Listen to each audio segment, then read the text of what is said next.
Pourquoi parler d'histoire coloniale aujourd'hui?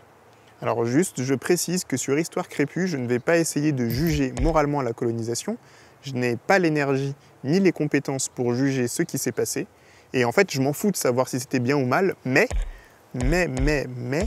ça ne m'empêche pas de commenter des faits qui sont réels, qui sont grave documentés, il y a vraiment plein d'infos, mais que nous ne connaissons pas du tout, tellement nous avons entretenu le déni de cette histoire. Il y a 1000 bonnes raisons de parler d'histoire coloniale. Et je vais essayer de vous en citer quelques-unes. Premièrement, l'histoire coloniale est un élément fondamental pour comprendre l'état actuel de notre monde. Bah ouais, comme toutes les autres histoires, elle aide à comprendre la répartition des langues, les mélanges de cultures, et aussi la répartition des richesses et les inégalités économiques ou diplomatiques sur le plan international. Je vais prendre un petit exemple. En géographie, on a tous appris les termes pays sous-développés, pays pauvres, pays du sud économique, tiers-monde. Et on oublie toujours de préciser que la majorité de ces pays sont en réalité d'anciennes colonies. Il suffit de regarder les cartes, et ça change tout. Ces pays ne sont pas juste devenus pauvres, ils ont été exploités, souvent pendant plusieurs siècles, et soumis à des législations qui empêchaient leur enrichissement.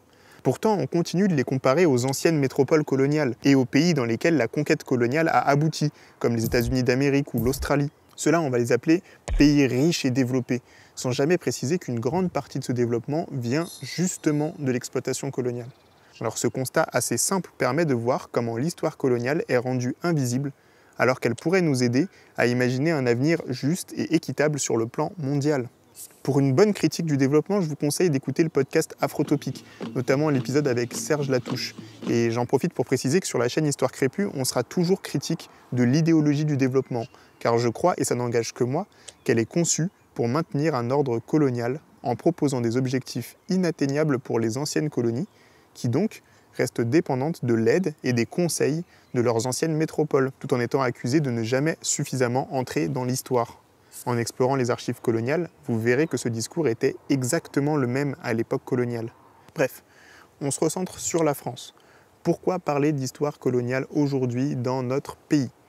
Déjà, il faut savoir que l'Empire français a été un des 2 plus grands empires coloniaux de l'histoire de l'humanité.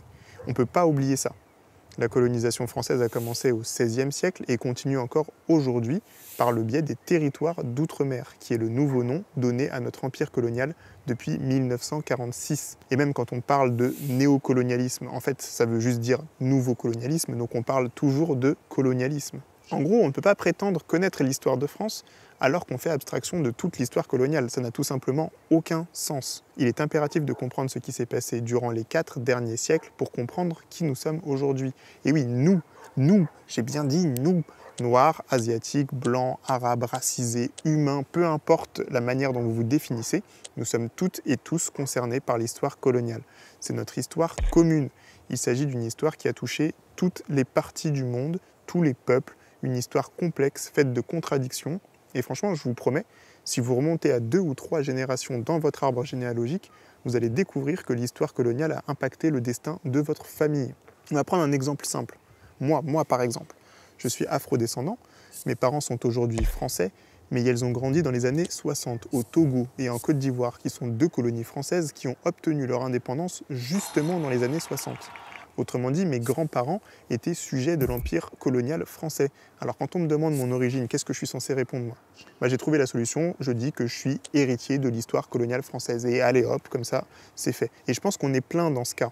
Ça donne envie de comprendre ce qui s'est passé, ça donne envie de comprendre notre histoire. Et en faisant quelques recherches, on se rend vite compte que de nombreuses archives sont disponibles gratuitement en ligne, mais qu'il existe peu de vidéos de vulgarisation pour aborder la complexité de notre histoire coloniale. Le but de la chaîne Histoire Crépue, c'est justement de défricher un peu tout ça, de lire des archives, de corriger des articles Wikipédia et surtout de réfléchir aux conséquences visibles de cette histoire coloniale dans le présent. Alors je sais qu'il y a plein d'autres bonnes raisons de parler d'histoire coloniale et si vous avez des idées, dites-le moi dans les commentaires et je vais faire une nouvelle vidéo avec les 5 meilleures raisons de parler d'histoire coloniale. Voilà, à très vite sur la chaîne Histoire Crépue. Ciao, ciao, ciao!